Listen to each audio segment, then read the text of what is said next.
Ako si Juni. Ito ang aking best move. Win-win. Hello, I'm Jonathan. Napapag-jump kayo sa ginagawa ko. Ako si GC, crossover ang hinangangalaw ko.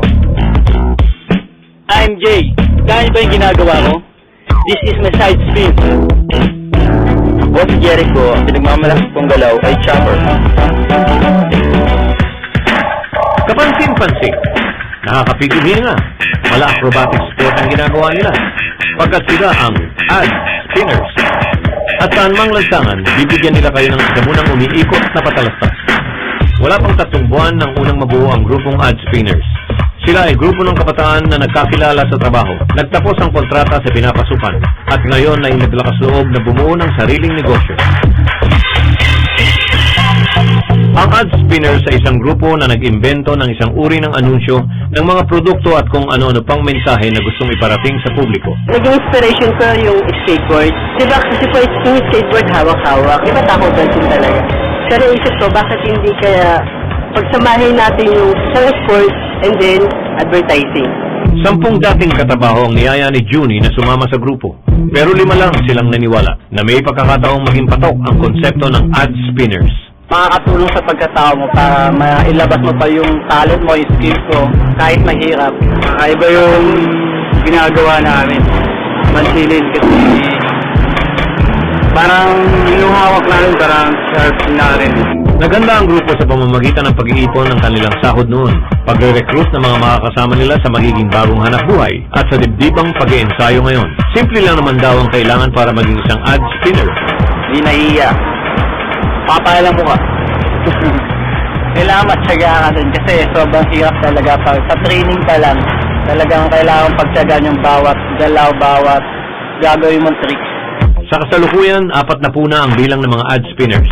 At marami na rin nagkaka-interest na kunin ang kanilang serbisyo. Kung meron pong kumuha sa amin, may contract po kayo 1 month. Tapos bali 8 hours po siya, nag-ano po, nag-spin po kami sa gusto nilang location.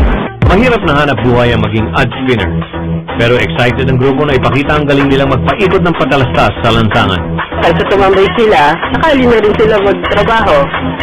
Diba? Kung every corner of the street, may ad spinner, why sakali? Kaya sa susunod na nasa labas kayo, stop, look, and say, ang mga ad spinners, bibigyan kayo ng isa munang umiikot na patalastas. Kailangan masample tayo niyan sa live dito sa studio. Ngayon ko lang nakakita ng ganyan. Ito, sasample Oo lang nga. na partner. Kaya ladies and gentlemen, please welcome together with the ad spinners, Kids at Work, Raisa Senon.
Bang bang